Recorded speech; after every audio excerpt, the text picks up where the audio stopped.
নরেন্দ্র মোদীরা ভোটে বিশ্বাস করে না। নরেন্দ্র মোদীরা সর্বজনীন ভোটাধিকারকে কাড়ার চেষ্টা করছে। তোমাকে আমরা দেশ থেকে তাড়াবো না, তুমি এদেশেই থেকে যাবে, কিন্তু ভোটটা দিতে পারবে না। তার মানে মুখটা বন্ধ করে থাকে।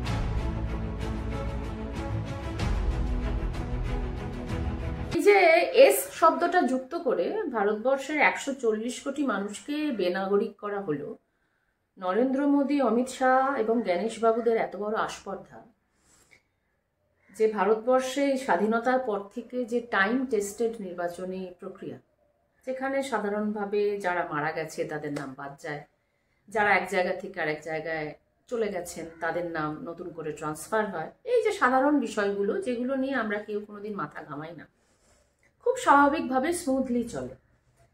এখন নরেন্দ্র মোদী এবং অমিত শাহদের একটাই পরিকল্পনা, সেটা হচ্ছে যে ভারতবর্ষের সাধারণ মানুষকে তারা একদম বিশ্বাস করে না। মুসলমানদের করে না আমরা জানতাম, খ্রিস্টানদের করে না আমরা জানতাম, দলিতদের করে না আমরা জানতাম, আদিবাসীদের করে না আমরা জানতাম, কিন্তু সাধারণভাবে কোনো হিন্দু জনগণকেও নরেন্দ্র মোদীরা আর বিশ্বাস করে না, করবে না।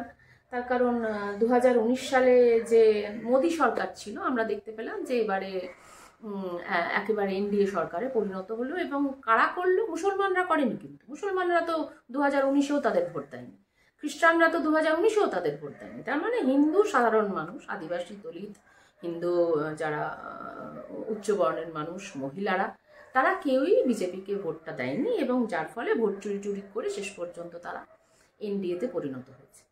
অতএব এই যে এস শব্দটা যুক্ত করা হলো, এটা আসলে ভারতবর্ষের যে সাংবিধানিক প্রক্রিয়া, সেই সাংবিধানিক প্রক্রিয়াকে ধ্বংস করলো। মানে অনেকেই সাংবাদিকরা, বিশেষত মোদী গদি মিডিয়ার সাংবাদিকরা আমাদের প্রশ্ন করে, আচ্ছা আপনাদের এসআইআর নিয়ে এত অসুবিধা কি আছে? এসআইআর করতে হবে না? মানুষকে দেখতে হবে না যে কে নির্বাচনের মধ্যে আছে, কে বহিরাগত, অমুক তমুক ইত্যাদি? মানে প্রশ্নটা অনেকটা এরকম হয়ে যায়, সেটা হচ্ছে যে রান্না করবো, নুন দিতে হবে না, নুন নিয়ে এত আপত্তি। এখন এই গর্ধবরায় মূর্খরা বা শয়তানরা এটা জানে না যে নুন এক কৌটো ঢেলে দেওয়া আর এক চিমটে দেওয়া, তার মধ্যে পার্থক্য আছে। তার মানে এই যে আমার একটা ক্যালপল ওষুধ খাওয়ার একসঙ্গে 10টা ক্যালপল ওষুধ খাওয়ার মধ্যে পার্থক্য আছে, একটাতে আমি বাঁচবো আর একটাতে আমি মরবো। তো তার মানে ব্যাপারটা এরকম, সেটা হচ্ছে যে এই যে 1 মাসের মধ্যে করার চেষ্টা করা হচ্ছে, এর কারণ কি? কারণ হচ্ছে এটা যে বিহারের 47 লক্ষ মানুষকে ভোটার যে তালিকা তা থেকে বাদ দেওয়া হলো। পশ্চিমবঙ্গে এসে তারা দাবি করছে, যদিও নির্বাচন কমিশন বলেনি, নির্বাচন কমিশনের হয়তো নতুন চাকরি পেয়েছে শুভেন্দু বাবুরা, তারা বললেন যে না, আমরা এখানে 3 কোটি মানুষকে বাদ দেবো, 1 কোটি মানুষকে বাদ দেবো। তো ব্যাপারটা হচ্ছে এরকম, তাদেরকে এবার বলা হচ্ছে যে না, চিন্তার কিছু নেই, আমরা তো, তুমি এবারে ভোট না দিতে পারলেও পরের বার দেবে, আমরা তো 1 মাসের মধ্যে করছি, একটু তাড়াতাড়ি করছি। পশ্চিমবঙ্গ তো একেবারে রোহিঙ্গাতে ভরে গেছে, বাংলাদেশিতে ভরে গেছে।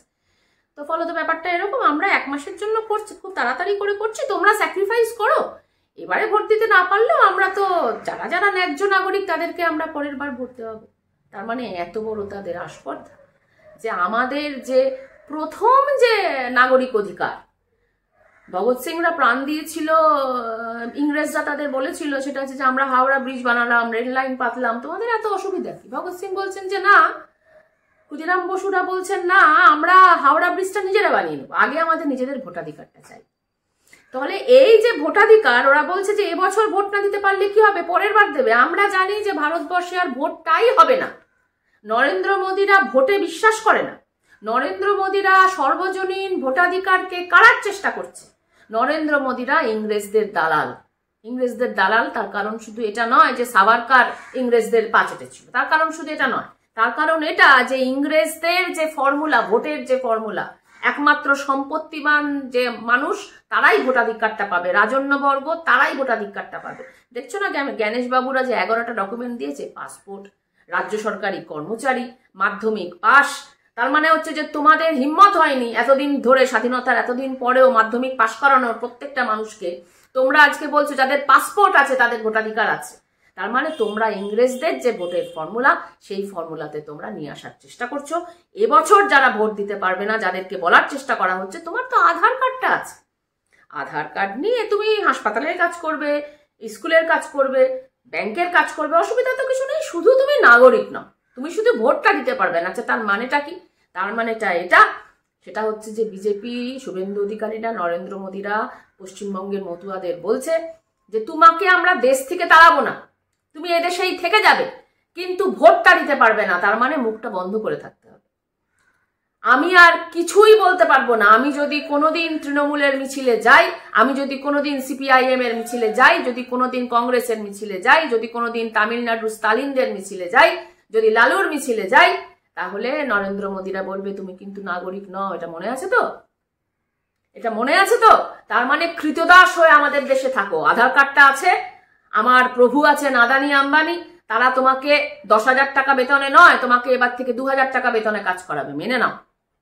রাস্তাঘাট চেয়েও না, হাসপাতালে কোনো উন্নতি চেয়েও না, দুর্নীতির বিরুদ্ধে কোনো কথা বলো না। নরেন্দ্র মোদী আর অমিত শাহ যখন চুরি করবে চুপ করে থাকো। আর মাঝে মধ্যে আমরা ডাক দেবো, আমাদের সঙ্গে মিছিল মিটিং করবে, মাঝে মধ্যে আমাদের সঙ্গে দাঙ্গায় আসবে, 2-1টা লোককে মারবে। তার মানে এই হচ্ছে ওদের ফর্মুলা। ভারতবর্ষে আমরা বলি প্রিজেন ইকোনমি। এই একটা প্রিজেন ইকোনমিতে তারা চালার চেষ্টা করছে। ভারতবর্ষের একটা বড় অংশের মানুষকে বেনাগরিক ডি নামটা দিয়ে তাকে ভয় রাখবে। 1 মাসের মধ্যে এই কাজটা সম্পন্ন করে প্রত্যেকটা মানুষ চিন্তিত, কোনো তো কারণ নেই চিন্তা করার।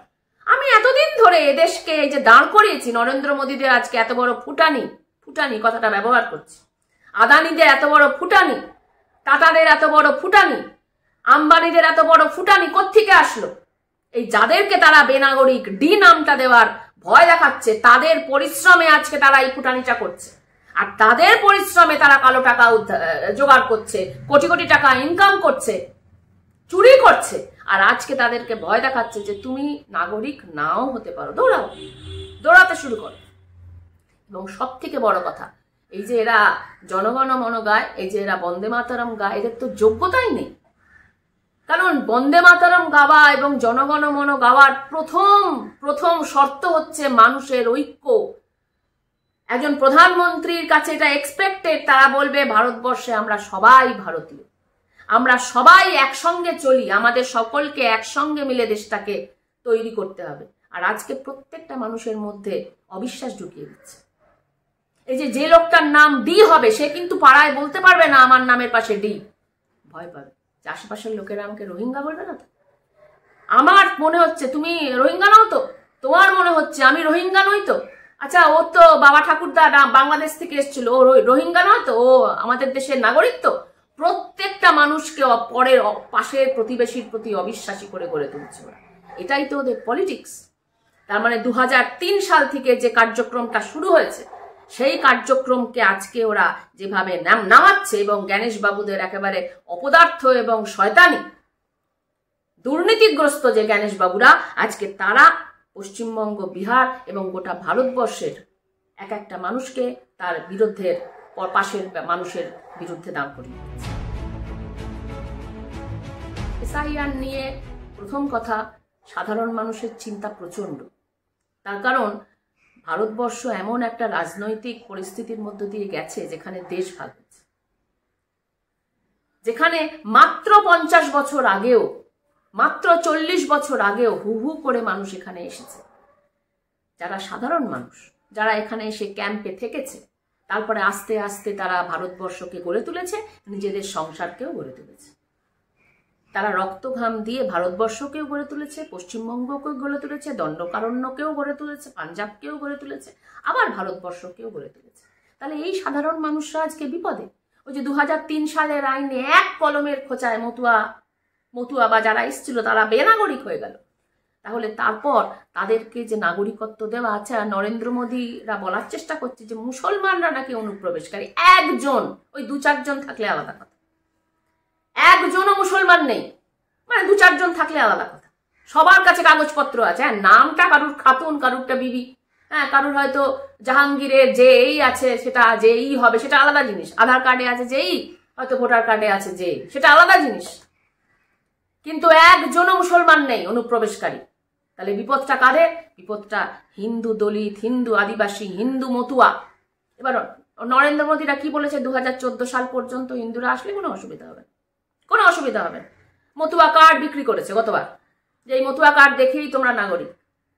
আচ্ছা, তারপরে বলছে যে ন্যাচারালাইজেশনের প্রক্রিয়া, তার মানে 10 বছর তোমরা এখানে আছো তাহলেও তোমাদের অসুবিধা হবে না। আজকে 2025, 2014 যদি কেউ এসে থাকে, তাহলে ন্যাচারালাইজেশনের প্রক্রিয়া তোমরা নাগরিক। তাহলে হিন্দুদেরও অসুবিধা হওয়ার কথা নয়। মুসলমানদের তো অসুবিধা হবেই না। তাহলে অসুবিধাটা হচ্ছে কেন? কারণ কেউ নরেন্দ্র মোদীদের বিশ্বাস করে না।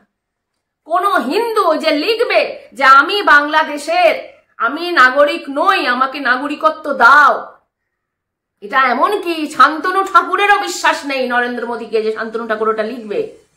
সেই জন্য 2019 থেকে আজ পর্যন্ত, যবে থেকে অমিত শাহরা বলেছে তোমাদের চিন্তার কি আছে, তোমরা অ্যাপ্লাই করো, আমরা তো বলেই দিয়েছি 2014 পর যারা আসবে তাদের, 2014 পর্যন্ত যারা আসবে তাদেরকে নাগরিকত্ব দিয়ে দেবো। কতজন অ্যাপ্লাই করেছে? কতজন অ্যাপ্লাই করেছে? গোনাই যাচ্ছে, মানে করে গোনা যাচ্ছে, হাতে গোনা। তার মানে কি?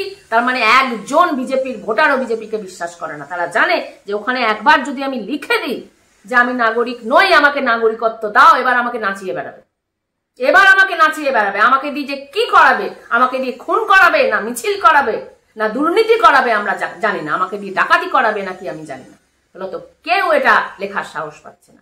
প্রধানমন্ত্রীদের প্রতি যাদের বিন্দুমাত্র বিশ্বাস নেই, শুধুমাত্র ঘৃণা তৈরি করে, বিশ্বাস থেকে ভোট তো পায়নি, ঘৃণা থেকে ভোট পেয়েছে, তাহলে এই ঘৃণাটাকে বাড়ানোর চেষ্টা করছে, আর মানুষকে দৌড় করানোর চেষ্টা করছে, আর বেনাগরিক করার চেষ্টা করছে।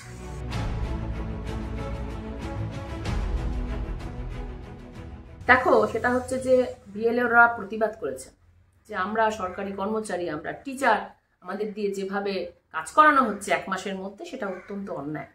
সঠিক কথা তারা বলেছেন।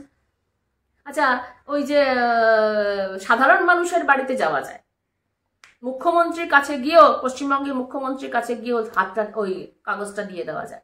আচ্ছা, ওদের হিম্মত হবে? ওদের হিম্মত হবে বিজেপির যে সমস্ত বাহুবলীরা আজকে ক্যান্ডিডেট হয়েছে তাদের হাতে গিয়ে দেওয়ার?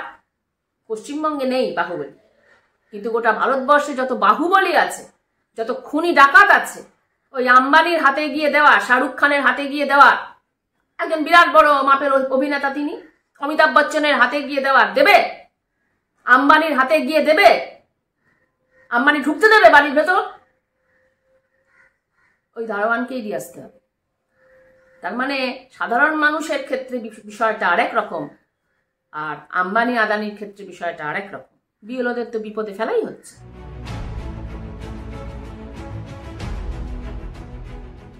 আমি তো দেখছি এইভাবেই, সেটা হচ্ছে যে দেখো, এসআইআর এর মধ্য দিয়ে বিরোধী দলগুলোকে ঐক্যবদ্ধ করে দিল নরেন্দ্র মোদী। বিরোধী দলগুলোর মধ্যে একটা বিভ্রান্তি ছিল, যা থাকে, কিন্তু এসআইআর এর মধ্য দিয়ে বিরোধী দলগুলো ঐক্যবদ্ধ হলো। আবার এই যে 47 লক্ষ লোক বাদ গেল, এটা ঠিক, সেটা হচ্ছে যে নির্বাচনের আগেই 47 লক্ষ কেন, যদি এর মধ্যে 1 লক্ষকেও রাস্তায় নামানো যেত তাহলে তো পরিস্থিতিটা আরেক রকম হতো।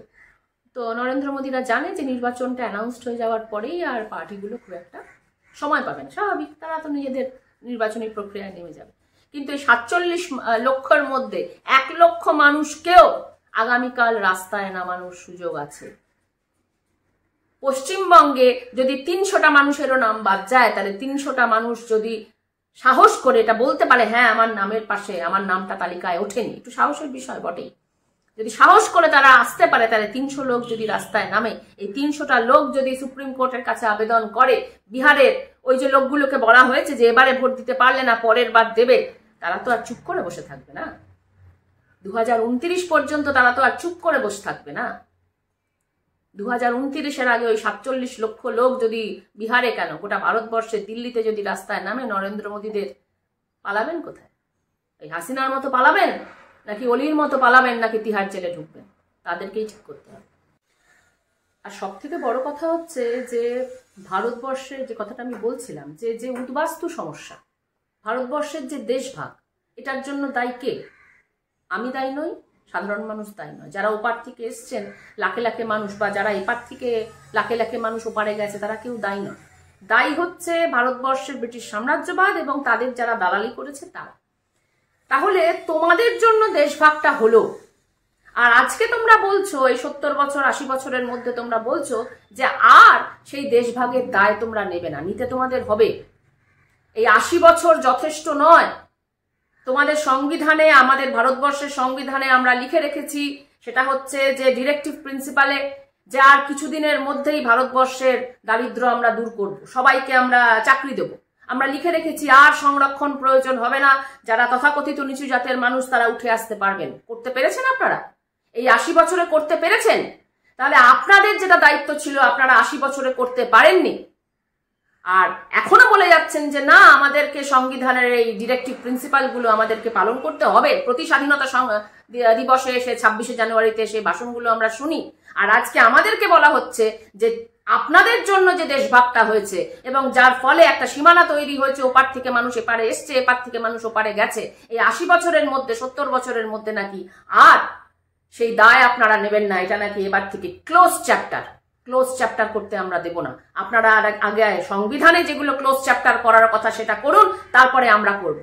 ভারতবর্ষের যে সিলেবাস, যেটা পাঠ্যক্রম সিবিএসসি যে সিলেবাস, যেটাকে আপনারা বাতিল করেছেন, সেকেন্ডারি সিলেবাসে সিটিজেনশিপ নাগরিকত্ব বলে একটা অধ্যায় ছিল, যে অধ্যায় স্পষ্ট করে বলা হয়েছে যে ওপার থেকে আসা শুধুমাত্র এখানে নয়, গোটা পৃথিবীতে নাগরিকত্ব ব্যাপারটা একটা সেই ঐতিহাসিক বিষয়, সেই দেশের বিষয়। প্যালেস্তাইনে গাজায় একরকম, ইউক্রেন আমেরিকায় একরকম, কানাডা কুইবেকে একরকম, আবার ভারতবর্ষে একরকম, আবার দ্বিতীয় বিশ্বযুদ্ধের সময় একরকম। তাহলে এই যে যেটা আপনাদের সিলেবাসে আপনারা লিখে রেখেছিলেন, আজকে সেটাকে আপনারা দায় মুক্ত হতে চাইছেন। দেশভাগের দায় আপনাদের, আমাদের নয়। সেই দায় মুক্ত হতে আমরা আপনাকে দিচ্ছি না।